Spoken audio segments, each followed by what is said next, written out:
Well, we got the first chapter in DC Studios' 10-year plan, and it has fans a-buzzing. But outside of those announcements, James Gunn and Peter Safran made some other really big reveals in their presentation as it's regarding The Flash. Let's take a couple minutes to talk about what they said about the Flash movie, where it fits in, and why it really does appear it's playing a key role in shaping the new DCU.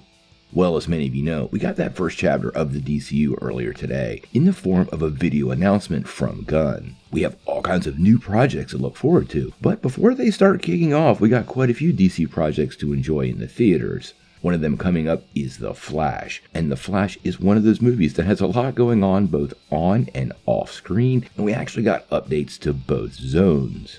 Now, at the presentation, Gunn and Safran had a lot to say about the project, and quite honestly, it's led me to be pretty excited. So first we're going to talk about the movie, and then we're going to talk a little bit about Ezra. At the presentation, James Gunn and Safran talked a little bit about the Flash movie, and even referred to it as one of the best superhero movies they had ever seen. Now, obviously as head of DC Studios, there's going to be a little bit of extra hype surrounding their own projects, but that kind of endorsement really sounds like something that should make fans excited and hopeful for the future of the character within the DCU.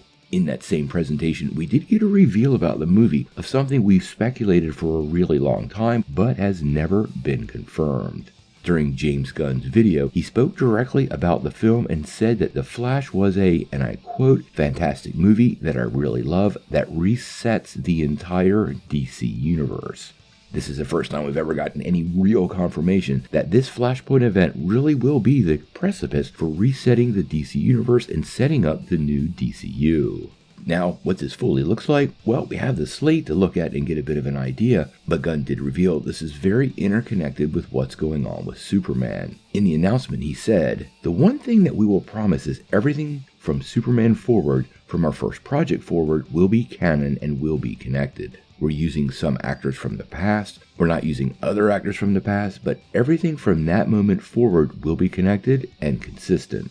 Now, this leads us to wonder about what this new reset DC universe looks like, and using, quote, actors from the past seems to indicate that some of these people, as the actors have indicated, could continue playing their characters. James Gunn made it pretty clear Gal Gadot did not get the boot, Jason Momoa has said he will continue as Aquaman, and Zachary Levi also seemed very confident about his role as Shazam. It appears all three of those characters could very well remain cast as they are moving forward, and I did notice none of them had projects in this initial slate, so I think Gunn is doing that to avoid confusion. Now, as far as Ezra Miller goes, Safran really did have a lot to say about the actor, but it had nothing to do with films, and I have to say I thought this was a very, very classy move. Now, after hyping up the Flash project, Safran in the presentation made it really clear there was no news about the future of the actor who's currently in recovery, and he actually really did cheerlead Ezra's recovery. He actually said, Ezra is completely committed to their recovery. We're fully supportive of that journey that they're on right now.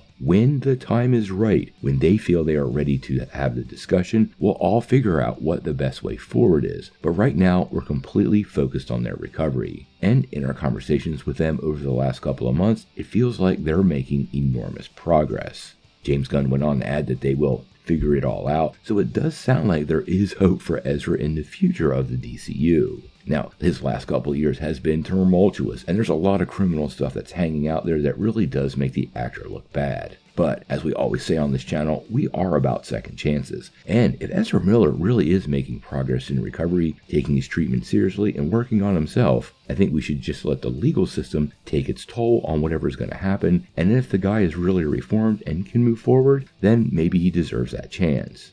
Hopefully, if Miller really is taking on his, quote, complex mental health issues seriously, this will really lead the guy to a new place and allow him to move forward, looking back on this as a really tough phase of life, but something he grew out of instead of letting it bury him. I remain hopeful for his future. Like I said, I always wish people the best of luck, and it really does sound like Ezra Miller is taking advantage of the opportunity provided.